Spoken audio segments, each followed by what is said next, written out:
Friends, কেমন আছো তোমরা? আশা করি ভালো আছো, সুস্থ আছো। আমিও ভালো আছি, সুস্থ আছি। আর আজকে হচ্ছে মঙ্গলবার, আর আজকে গুরু পূর্ণিমার পরের দিন। আর এখন বেজে গেছে ঘড়িতে প্রায় নটা মতন। তো এখন থেকে আজকের ব্লগটা আমি শুরু করলাম। আর বেঙ্গলি ব্লগ রিম্পা কাঞ্জিতে তোমাদেরকে অনেক অনেক অনেক ভালোবাসা আর অনেক স্বাগত জানাই।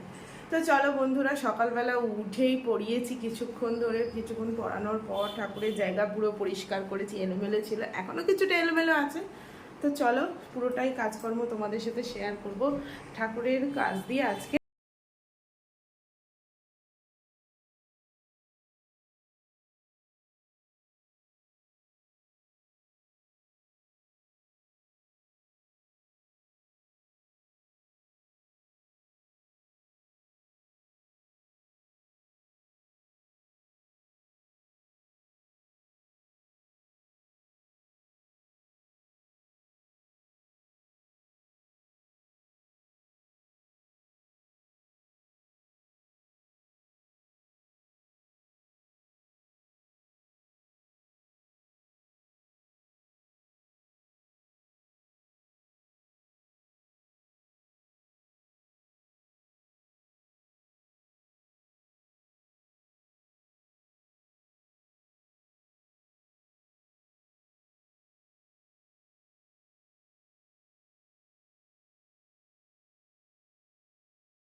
নিচের ড্রয়ারটা পরিষ্কার করতে বসে গেলাম, কারণ নিচের ড্রয়ারটা এত ময়লা হয়েছে আর দেখা যাচ্ছে না। এই নিচের ড্রয়ারের মধ্যে আমি যত ঠাকুরের সব সরঞ্জাম ছোটোখাটো জিনিসগুলো রেখে দিই। এই দেখুন, পরিষ্কার করে নিয়ে আমি একটা পেপার বিছিয়ে দিয়ে পুরো খাবার দাবারগুলো ঠাকুরের গুছিয়ে রাখলাম। পেপার না বিছিয়ে দিলে কি হয় বলুন তো, যে নিচটা একদম ময়লা ধরে যায়, তারপর বিভিন্ন রকমের পোকাও থাকে। সেই জন্য আমি এখানটা ভালো করে পেপার বিছিয়ে দিয়ে তারপর এই সব জিনিসগুলি রাখি। যে কোনো কাঠের ওপরই আপনারা যদি পেপার বিছিয়ে রাখেন তাহলে কাঠটাও ভালো থাকে আর জিনিসপত্রগুলোও ভালো থাকে। আর এই যে একধারে রাখি ঠাকুরের খাবার, আর ডান পাশে রাখি হচ্ছে বই, ঠাকুরে যেগুলো পড়ি, ধূপকাঠি, তারপর যেটা ঝাঁঝ বাজাই সেইটা।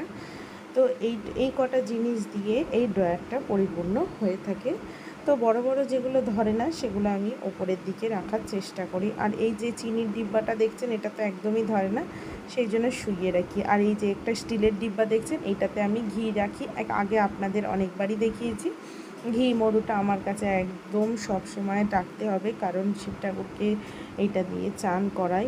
আর হ্যাঁ, ঠাকুর দিতে বসে ঠাকুরের আগের দিনের কথা এত মনে পড়ছে, যে ঠাকুর মশাই যে কি বলেছিলেন, যে ঠাকুর দেখে এত প্রশংসা করেছেন, এত প্রশংসা করেছেন, সেই জন্য ঠাকুর দেখলেই মন ভরে যাচ্ছে। নিজের ঠাকুরকে নিজে যতবার দেখছি যেন ততবারই মন ভরে যাচ্ছে, মানে একদম চোখ ফিরাতে ইচ্ছা করছে না। তো হ্যাঁ, আগেও দেখতাম, আগেও চোখ ফিরাতে ইচ্ছা হতো না, কিন্তু এখন যেন বেশি বেশি করে হচ্ছে।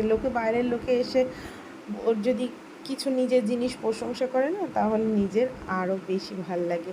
আর এগুলি হচ্ছে মানে সিদ্ধি, যেগুলো ঠাকুরকে, শিব ঠাকুরকে চান করার সময় ওই জলের মধ্যে দিয়ে থাকে, যেটা হাতে দেখলেন সেইটা। আর তারপর বন্ধুরা একটা কথা বলছি, যে আগের দিন একদম মন ভালো ছিল না, সেই জন্য কিছু রকম কাজ বেশিরভাগ করতে পারিনি। আর আজকে একদম এতই মনটা ভাল লাগছে, পুজো করার পর যেন মনটা আলাদা রকম হয়ে গেল।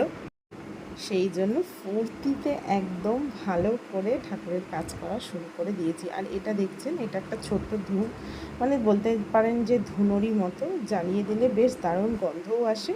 আর তাড়াতাড়ি জ্বলেও যায়। আর এই দেখুন গল্প করতে করতে গোছানো হয়ে গেছে, আর এই হচ্ছে আমাদের সবজি এসে গেছে, আমার ননদ কেটে ফেলছে। তারপর আমি আস্তে আস্তে করে ঘরদোর গুছিয়ে ফেলেছিলাম, যেহেতু ঠাকুরের জায়গাটা ছড়িয়েছিল না, সেই জন্য আমি আগে ঘুম থেকে উঠে স্নান করে নিয়েছি, যেহেতু গোপালকে তুলতে হবে সেই জন্য স্নান করে নিয়েছি, একেবারে ঠাকুরের জায়গা পরিষ্কার করতে বসে গেছি।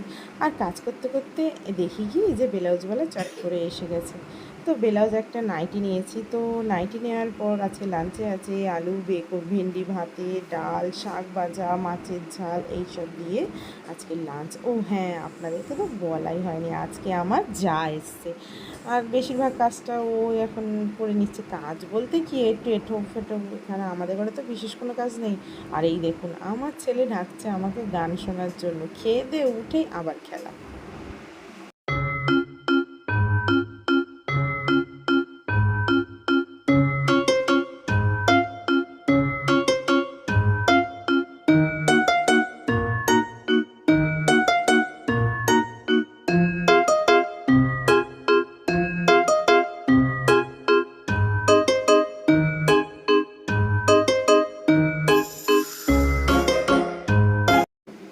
গুড ইভিনিং বন্ধুরা, এখন হয়ে গেছে প্রায় ঘড়িতে 8:30 মতো, আর আমাদের রাতে রান্না বসে গেছে ডিমের ঝোল। যেহেতু তাড়াতাড়ি করে করে নিচ্ছে, আমার ছেলের খুব খিদে পেয়ে গেছে, আর ননিসোনাকেও ঘুম পাড়িয়ে দিয়েছি।